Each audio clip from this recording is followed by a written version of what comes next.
إخوان السلام عليكم. اليوم السبت je pense qu'on est le je viens de lire. Alors, on est le 15 mars. Aujourd'hui, ça sera une histoire d'aviation. Le titre de la vidéo s'appelle en fait l'affaire DB Cooper. Alors, je vous montre un petit peu où je suis, ce que je vois. Alors, l'affaire DB Cooper, c'est le 24 novembre 1971. Alors, ce monsieur, il va à l'aéroport de Portland. Il prend un billet d'avion pour aller à Seattle. Le billet d'avion coûte $20. Il signe son billet d'avion, Dan Cooper. Donc, à l'époque, on n'avait pas besoin de pièce d'identité ou de passeport. Déjà, il reste aux États-Unis. Autre chose, alors, il est habillé avec un costume noir, une cravate noire, des lunettes de soleil, un attaché case, et il monte dans l'avion.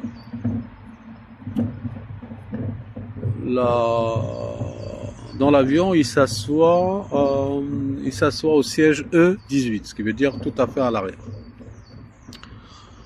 Alors, une fois que tout le monde est installé, il y a l'hôtesse de l'air, c'est Madame Florence, je vous mettrai le nom de famille, le nom et prénom. Alors, elle passe à côté de lui, il lui tend une note, il lui tend un papier plié. Les hôtesses de l'air, à cette époque, ils avaient l'habitude que des messieurs leur tendent le numéro de téléphone. Alors, elle prend le papier, elle le glisse directement dans sa blouse, dans la poche de sa blouse. Alors, ça, c'était quand l'avion avait décollé, qu'ils avaient atteint l'altitude de croisière. La distance, elle est courte, entre Portland et Seattle. Seattle se trouve au nord de Portland. Et c'est un trajet d'à peu près 55 minutes, 1 heure au grand maximum.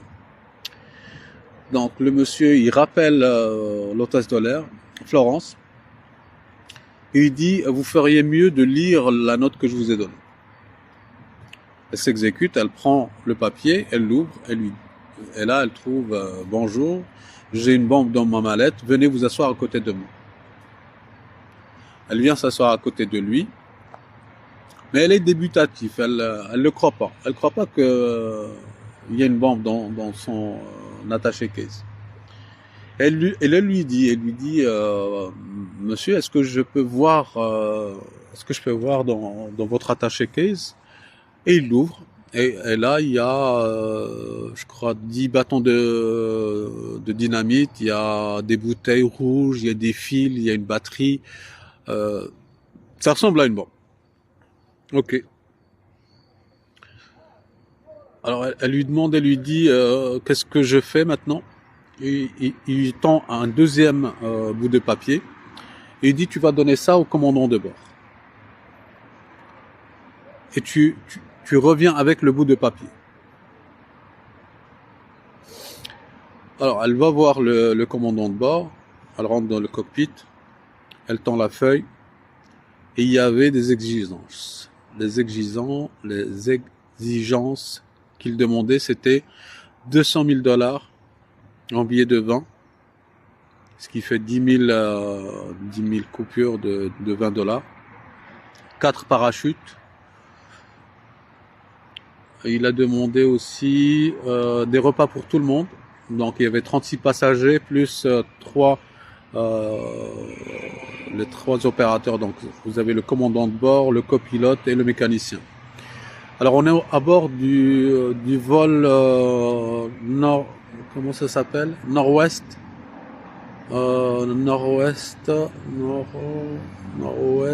oriental, le vol 305 de la nord-ouest orientale.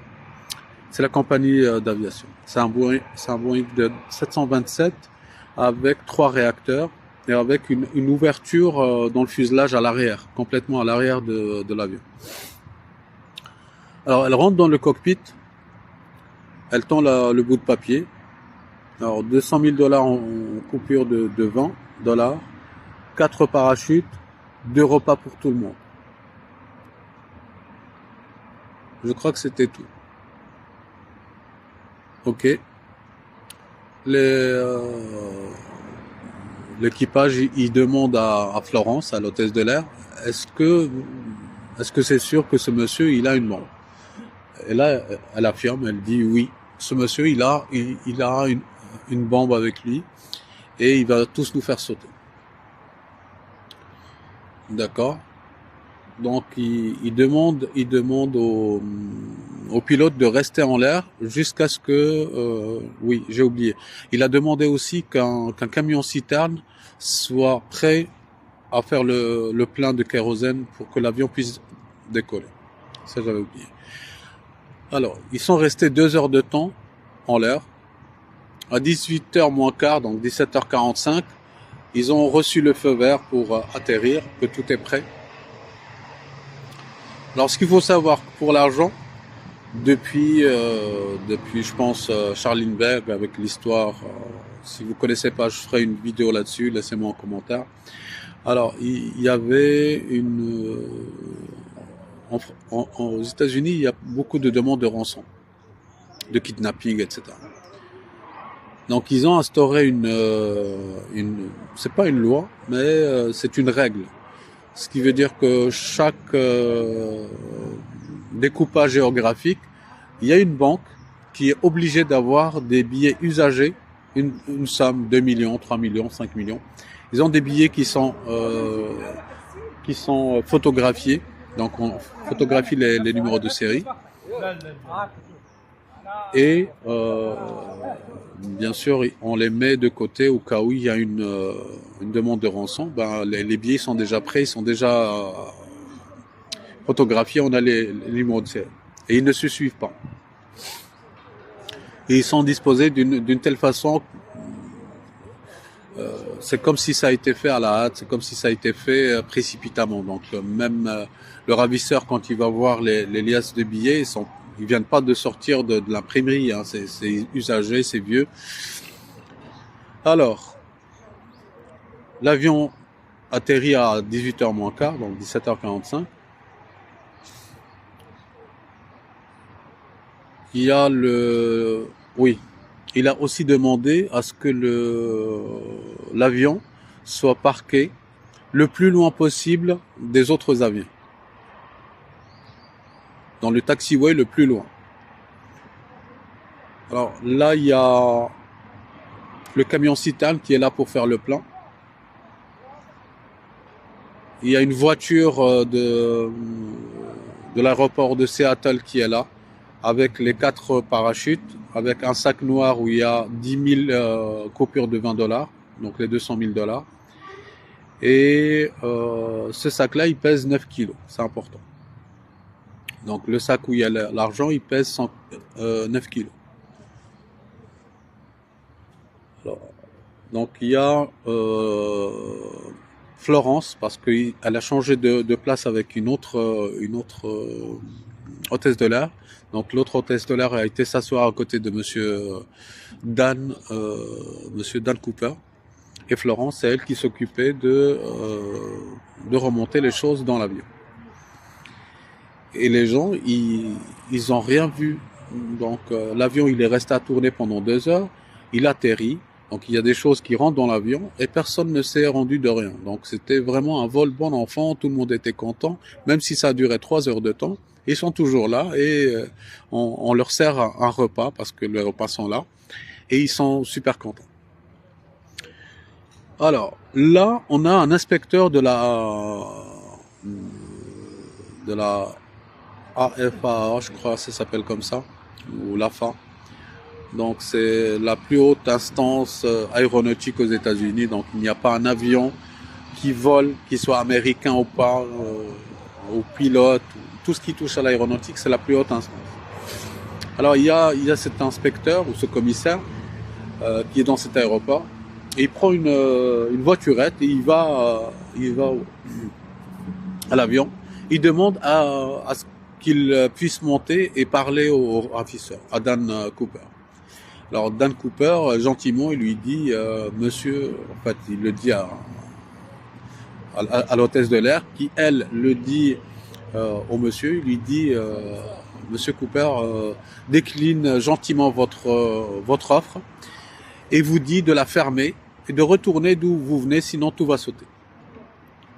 Sur ce, il demande à l'hôtesse de l'air de faire descendre tout le monde, tous les passagers, les 36 passagers, et il libère 2 des hôtesses de l'air.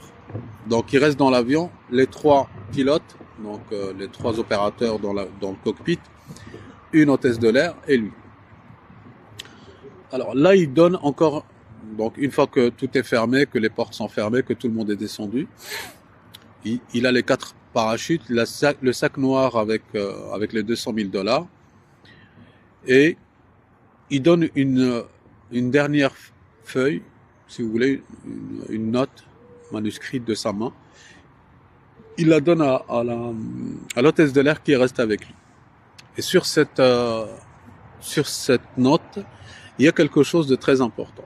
Alors, premièrement, voler à moins de 10 000 pieds, ce qui veut dire à moins de 3 km, 3000 mètres d'altitude. Deuxièmement, voler à 200 nœuds. 200 nœuds, c'est à peu près 185 km/h. C'est vraiment très faible. Troisièmement, laisser le train d'atterrissage ouvert, sorti. Donc il ne faut pas qu'il rentre le train d'atterrissage. Quatrièmement, les volets doivent être à 15 degrés. Et destination, on part à Mexico, au Mexique. Donc on a fait le plein, on peut se rendre au Mexique. Cela dit, si on vole à cette altitude, avec le train d'atterrissage qui est sorti, avec les volets à 15 degrés, on n'y arrivera jamais. Et là, lui, il propose de faire une escale à Reno. Comme ça, on peut faire le trajet en 2 fois. Ok. Alors, ils prennent la direction. Donc, on est le 24 novembre 1971.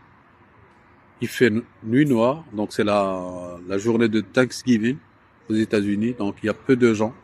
D'ailleurs, ils n'ont eu aucun mal à trouver l'argent, donc les $200,000, pendant les 2 heures qui tournaient dans le ciel. Les parachutes, ils ont été forcés, l'entrée d'une école de parachutisme à côté. Ils ont pris les 4 parachutes. Et là, on est dans la nuit noire. Donc, après le décollage, il y a 2 avions qui décollent à Seattle. Il y a 2 avions de chasse qui décollent. Au bout de 30 minutes, même pas, les 2 avions, ils perdent l'avion. Ils perdent le Boeing 727, le 305 nord-ouest oriental. Ce n'est pas parce qu'il va vite, mais c'est parce qu'il est très lent, trop lent pour ce type d'avion. Donc ces avions-là, ils ont une capacité de vitesse de Mach 2 ou 2 fois la vitesse du son et demi. Alors, au bout de 30 minutes de vol, il y a une petite alarme dans le cockpit qui signale que la porte derrière, elle s'ouvre. Que quelqu'un a ouvert la porte derrière, celle qui est vraiment dans le cul de l'avion. Alors, il y a ceux qui disent que cette porte-là, elle ne peut pas s'ouvrir à cause de l'effet de la vitesse de l'avion et du vent qui va dans l'autre sens. Il plaque cette porte, elle peut pas s'ouvrir. Elle reste plaquée. Même si elle est ouverte, elle ne s'ouvrira pas. Il y a une autre école qui dit que si l'avion vole à une certaine altitude, si vous voulez, la porte, elle descend de à peu près 20 degrés. Mais si on met le pied dessus, si on met le pied si on met le poids d'un homme sur elle va finir par s'ouvrir carrément.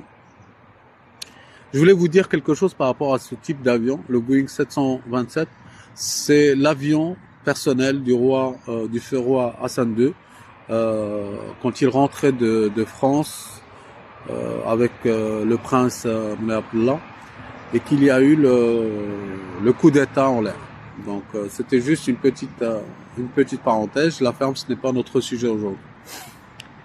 Alors, ils ont senti, dans le cockpit, ils ont senti, après l'ouverture de la porte arrière, ils ont senti des turbulences, c'est normal.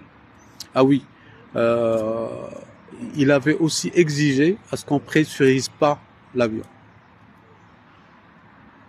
Ce type-là, il sait beaucoup de choses.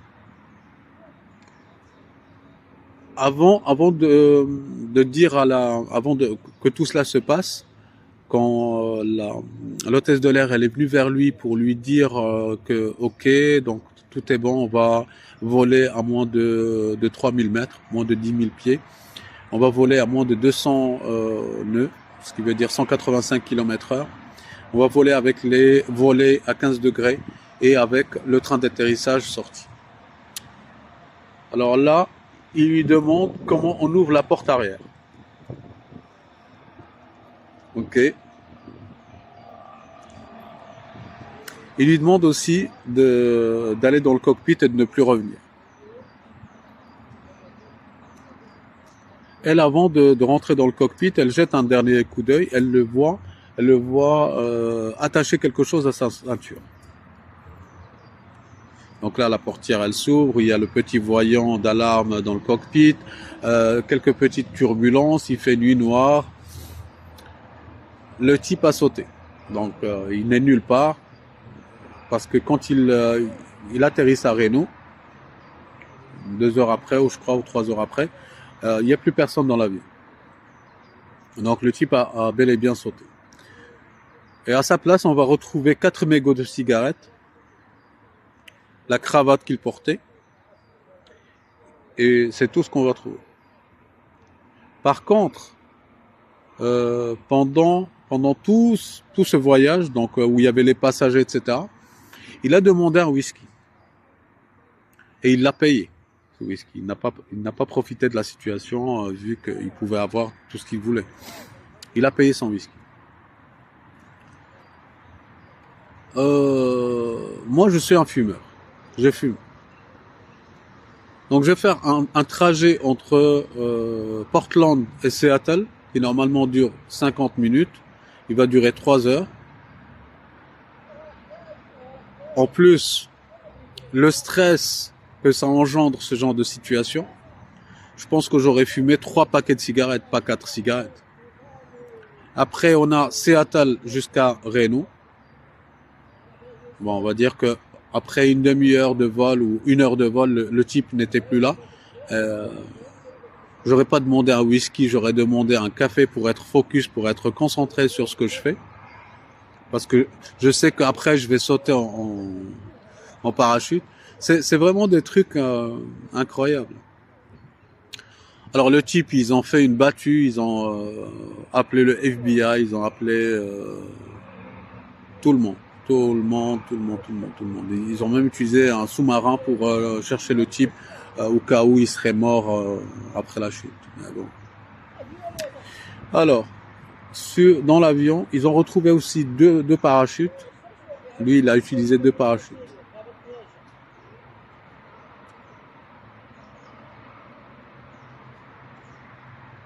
Et un des parachutes qu'ils ont gardé, c'était un faux parachute. Eux, dans la précipitation, quand ils sont rentrés dans l'école de parachutisme, ils ont juste ramassé des parachutes comme ça. Donc, ils n'ont pas regardé, ils sont pas des experts non plus. Ils peuvent pas savoir les bons, des mauvais, des factuels, des fakes. Parmi les quatre parachutes, il y en avait un qui était juste... c'est du fake, c'est pas un vrai parachute. Le truc il s'ouvrira pas, c'est juste un modèle si tu veux, c'est juste un jouet. C'est comme les trucs de jouets. Alors, il y a pas mal de questions qui se posent. Alors la première, c'était ça. C'était comment ça se fait que tu vas prendre un verre de whisky, que tu vas fumer que 4 cigarettes. Moi, déjà, ça m'interpelle. Pourquoi tu vas utiliser 2 parachutes? Donc, tu vas prendre la valise où il y a la bombe, soi-disant la bombe. Tu vas prendre le sac d'argent qui pèse quand même 9 kilos. Et il faut pas oublier que le type, il est habillé habit de ville, hein, en costume, cravate, chaussures de ville, et tu vas sauter dans une région montagneuse où il y a une dense végétation. Alors le type, soit il sait où il allait tomber, soit il n'y avait pas de type du tout. Donc ça, c'est juste un truc entre les hôtesses de l'air et les copilotes. En fait, le pilote, le copilote et le mécanicien. Au moins deux personnes savent ce qui se passait. Donc l'hôtesse de l'air qui est descendue avec les passagers, il n'a pas été fouillé. On n'a pas fouillé ses affaires. Donc elle pouvait très bien se volatiliser avec les $200,000. Alors, 7 ans après, on est en 1978, il y a un chasseur qui se balade dans la région où, normalement, qui est sur le trajet de l'avion entre Seattle et Reno. Et il va trouver un bout de métal qui vient de la porte arrière du Boeing 727. Et cette plaque, elle vient de cet avion-là, là où il y avait le monsieur Dan Cooper. Ce qu'il faut savoir, c'est que pendant les mois qui ont suivi cette histoire, il y a un tabloïd, il y a un journal. Ils ont offert $5,000 pour un seul billet de $20 qui est numéroté, qui faisait partie de la rançon. Et là, on a eu des gens qui appelaient pour dénoncer leur mère, leur père, leurs cousins, leurs voisins, etc. Donc, rien. Cette piste-là n'a rien donné. Elle a donné une seule chose. Elle a donné le nouveau nom de Dan Brown. Ils se sont trompés, ils ont mis DB Cooper. Moi, j'ai dit Brown. Au fait, Dan Brown, Dan Cooper, au fait, eux, pour mettre Dan Cooper, ils ont mis DB Cooper. Et jusqu'à aujourd'hui, tout le monde appelle cette affaire l'affaire DB Cooper. Alors, en fait, il s'appelle Dan Cooper. C'était juste une erreur de frappe. Alors, 10 ans après, il y a un gamin qui se balade avec sa famille au bord d'une plage. Et il va trouver à peu près $5,800 de billets, de liasses de billets. Quand ils vont regarder, cet argent, il faisait partie de la rançon. Donc 10 ans après, on retrouve une liasse de billets sur une plage, enfouie juste comme ça. Donc vous pensez bien qu'il y a eu pas mal de gens qui sont venus pour voir s'il n'y a pas d'autres liasses, s'il n'y a pas les $200,000. Hélas, non. Alors, notre affaire, elle s'est passée le 24 novembre 1971. À cette époque-là, moi j'avais 8 jours. Je suis né le 15 novembre 71. Je suis Scorpion. Alors 4 mois après, le 17 avril 1971, il y a eu la même affaire. Sauf que là, on a affaire à un monsieur McCoy. Il est monté dans l'avion. Il a dit à l'hôtesse qu'il avait une grenade et un pistolet, qu'il demandait $500. Alors l'avion atterrit, ils prennent l'argent, ils redécollent et il a demandé aussi des parachutes, il saute en parachute. Manque de bol pour lui, c'est qu'il n'a pas bien organisé son coup, préparé son coup. Ce qui veut dire que une fois atterri, il a fait du stop. Il a fait du stop et quelqu'un l'a pris en stop. Et une fois qu'il a vu les infos, il a appelé les flics. Il leur a dit, voilà, il y a un homme que j'ai pris en stop de tel point à tel point. Et ça n'a pas loupé. Le FBI l'a rattrapé. Bien sûr qu'ils lui ont demandé, donc ça leur brûlait les lèvres de lui demander est-ce que c'est lui, Dan Cooper, est-ce que c'est lui qui a fait. Il leur a dit, voilà sa réponse, il leur a dit ce n'est pas avec vous que je veux en parler, pardon. Ce n'est pas avec vous que je veux en parler. Alors 2 mois après, il va se faire tirer dessus par le FBI parce qu'il a essayé de se sauver. Bizarre comme histoire. Maintenant, j'ai une devinette pour vous. Quelqu'un qui naît dans un avion, on lui donne quelle nationalité?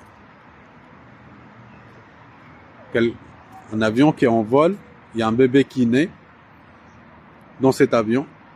Cet avion, il prend quelle nationalité? Mettez-moi dans les commentaires si vous avez la réponse. À bientôt.